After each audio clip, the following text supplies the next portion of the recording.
Yannick Sinner, numéro 1 mondial, énorme, grandissime, ultra, hyper, super favori de ce Roland-Garros 2026, se fait éliminer dès le deuxième tour par un joueur italien dont on ne connaît réellement pas l'historique, le nom, en 5-7, alors que Yannick Sinner se balade dans le premier, se balade dans le deuxième, et se balade même dans le troisième. Yannick Sinner menait 5-1 dans le troisième set. Et il trouve le moyen de perdre ce troisième set.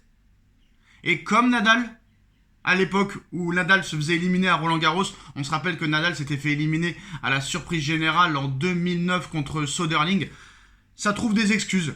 Le problème avec ces champions-là, et j'ai remarqué au tennis surtout, mais dans tous les sports, que ce soit football, que ce soit NBA, que ce soit rugby, que ce soit athlétisme, les grands champions, quand ils perdent, ils sont toujours obligés de te dire « j'ai été diminué physiquement » ou ils t'inventent une blessure. Ça m'énerve. C'est bizarre parce que quand tu menais 2-7-0 et que tu es sur le point de gagner le match en 3-7 facile et que d'un seul coup tu perds le match, tu vas nous trouver une excuse comme quoi c'était la chaleur. Alors c'est la chaleur le problème maintenant. C'est ça qui m'énerve avec ces mecs. C'est ça. T'es numéro 1 mondial. Tu gagnes tournoi sur tournoi, grand chelem sur grand chelem.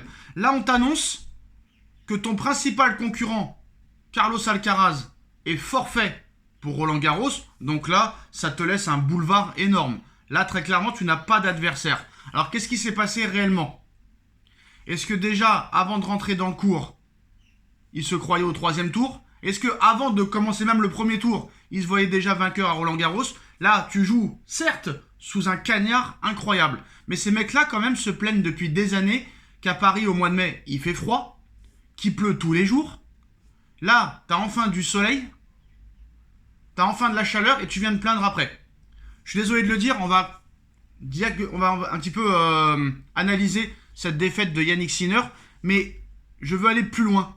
Pourquoi le champion doit inventer des excuses? Pourquoi un champion a autant d'orgueil? Alors je peux comprendre que tu es anti-défaite, qu'un champion a la haine de la défaite. C'était le cas pour Federer, Nadal, Djokovic, Michael Jordan, Kobe Bryant, Tiger Woods,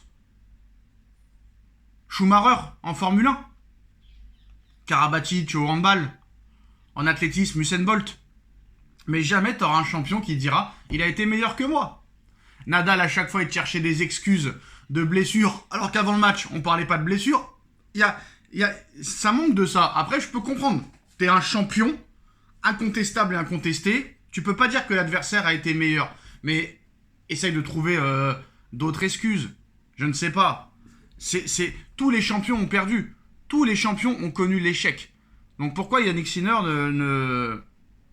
n'avoue pas que voilà, t'as peut-être mal joué ce soir, t'as peut-être eu un ego surdimensionné, et c'est à cause de ça cette défaite, parce que je suis désolé. Tu ne peux pas réellement dire ça. Alors, grand favori de cette édition 2026 à Roland-Garros, Yannick Sinner a été battu ce jeudi, dès le deuxième tour par Juan Manuel Cerundo, 3-6, 2-6, 7-5, 6-1, 6-1. Je suis désolé.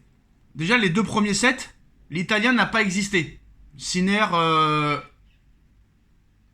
est sur orbite. Sinner va gagner facilement ce match. 6-3, 6-2, et tu mènes 5-1 dans le troisième. Comment tu peux te faire revenir comme ça? Comment tu peux plus faire un jeu d'un seul coup? Alors c'est vrai, peut-être qu'il a une insolation ou quoi que ce soit, mais j'ai quand même du mal à le croire. Ces mecs-là, ils sont entraînés, surentraînés, mais c'est sûr que là, c'est un séisme. C'est un séisme parce que tu as le droit de perdre.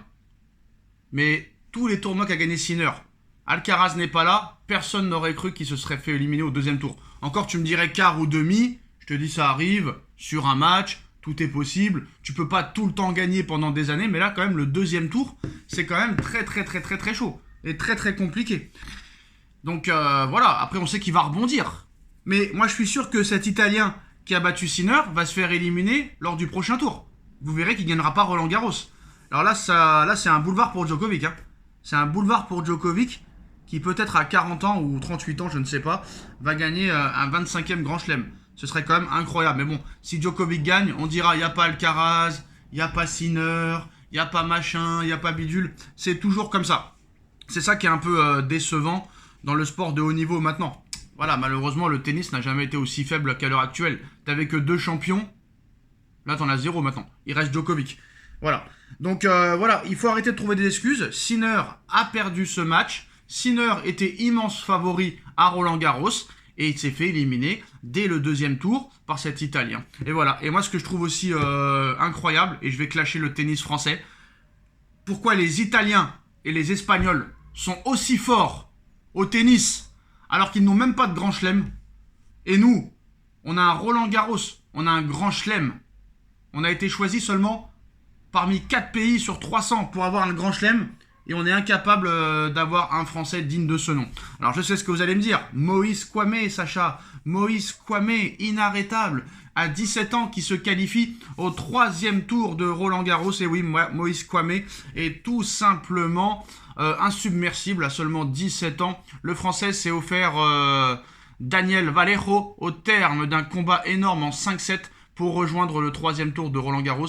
Dès sa toute première participation, impressionnant de maîtrise malgré la pression, Kouamé a su monter d'un cran dans les moments les plus chauds, alternant solidité mentale et surtout coup de génie. Voilà, un match immense pour lui et peut-être la naissance, et ça faut toujours faire attention, la naissance d'un futur grand. Donc on verra. Mais en tout cas, franchement, voilà, personne n'est imbattable. Et à un moment donné, il faut arrêter de se chercher des excuses. Sinner a perdu.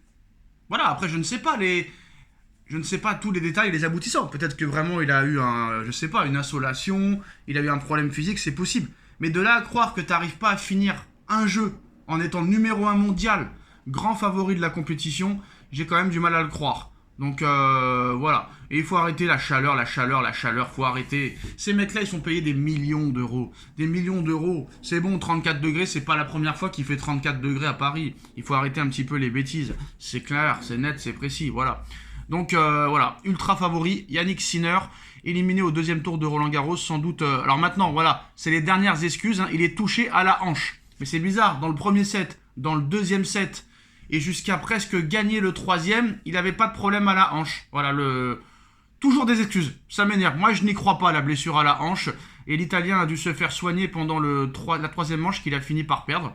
Sinner mène pour le 5e set, mais moi, j'ai du mal à le croire. C'est des excuses. Il préparait déjà son excuse pour la défaite. Et ça m'énerve. Voilà, ça m'insupporte. Quoi qu'il en soit, Yannick Sinner, numéro 1 mondial, ultra favori en plus avec l'absence de Alcaraz, se fait éliminer dès le 2e tour. Dites-moi en commentaire ce que vous en pensez. Est-ce que vous pensez vraiment que la blessure est vraie ou c'est une excuse pour très clairement définir et expliquer sa défaite? Dites-moi en commentaire ce que vous en pensez et à très vite. Tchuss.